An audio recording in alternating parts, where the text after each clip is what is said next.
तो भाई जी, चार्ट रखने के क्या क्या फायदे हैं और इसकी विधि क्या है, कैसे हम चार्ट को रख सकते हैं?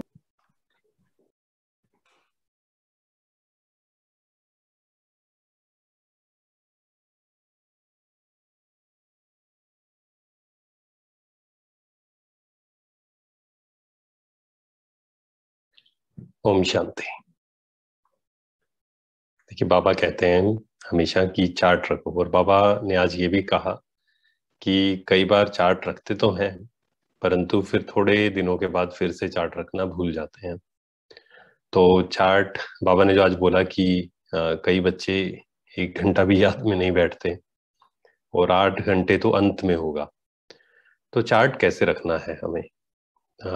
अलग अलग तरीके हो सकते हैं। सबसे अच्छा तरीका ये है कि अगर हम हर घंटे का या हर 2 घंटे का चार्ट रखें तो। नहीं तो रात को सोते हुए तो हमें चार्ट देना ही है, ये तो हमें पक्का करना है। रात को सोते हुए चार्ट देने का तरीका क्या है?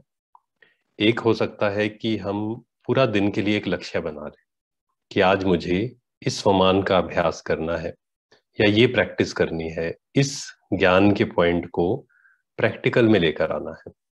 मान लीजिए अचल अडोल, कि आज पूरा दिन भर चेक करना है। एक तो होता है स्वमान का अभ्यास कि मैं अचल अडोल आत्मा हूं, इसको हम लिखें, इसको हम रिपीट करें, इसको बार बार रिवाइज करें, है ना। एक तो ये तरीका है कि मैं अचल अडोल आत्मा हूं, हर परिस्थिति में हलचल में नहीं आने वाली।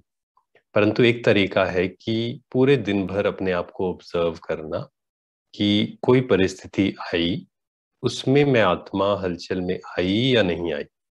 तो अगर इस प्रकार की चेकिंग हम करें पूरा दिन भर, और फिर रात को चार्ट में हम लिखें कि जो मैंने आज अभ्यास लिया था उसमें खुद को सच्चा कितने मार्क्स देती हूँ, 10%, 20%, 30%।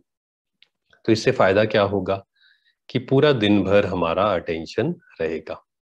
और फिर हम योग में कितने समय बैठे, विदाउट म्यूजिक, विदाउट सॉन्ग्स, खुद कितने समय बैठे, ये भी लिखें उसमें। और फिर मुरली सुनते समय हम कितना एकाग्र रहे, क्या गोल्डी स्टूडेंट बनकर बैठे।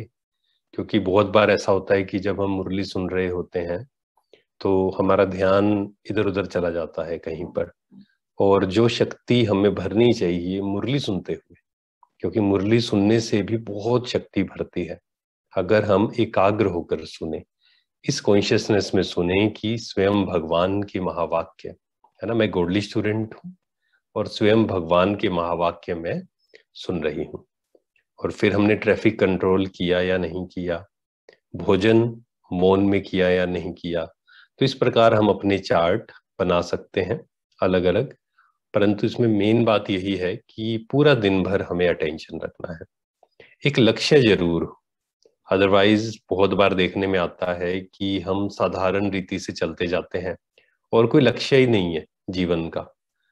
किसी से पूछें लक्ष्य क्या है तो वो कह देते हैं कि देवता बनना है, या हमें पुरुषार्थ करना है, योग लगाना है। पर आज पूरे दिन का आपने क्या लक्ष्य लिया, क्या उतना अटेंशन रहा? क्योंकि जब तक हर दिन का एक नया लक्ष्य नहीं होगा तब तक पुरुषार्थ में उमंग नहीं आएगा। तो हमें अपने आप को थोड़ा थोड़ा इम्प्रूव करते जाना है, हर दिन का लक्ष्य लेना है। और चार्ट को आप हर 2 घंटे या 3 घंटे बाद भी भर सकते हैं, नहीं तो रात को भी हम भर सकते हैं। पर ये ध्यान रहे कि जब आप रात को सो रहे हैं उससे जस्ट पहले चार्ट नहीं भरना है, उससे कम से कम 1 घंटा पहले भरकर। क्योंकि अगर आप सोते समय भरेंगे तो ऐसा ना हो कि हम सोते हुए दिल शिकस्त हो जाए। हो सकता है जितना हमने पुरुषार्थ सोचा होगा शुरू शुरू में ऐसा होगा जरूर कि उसका 50% ही किया।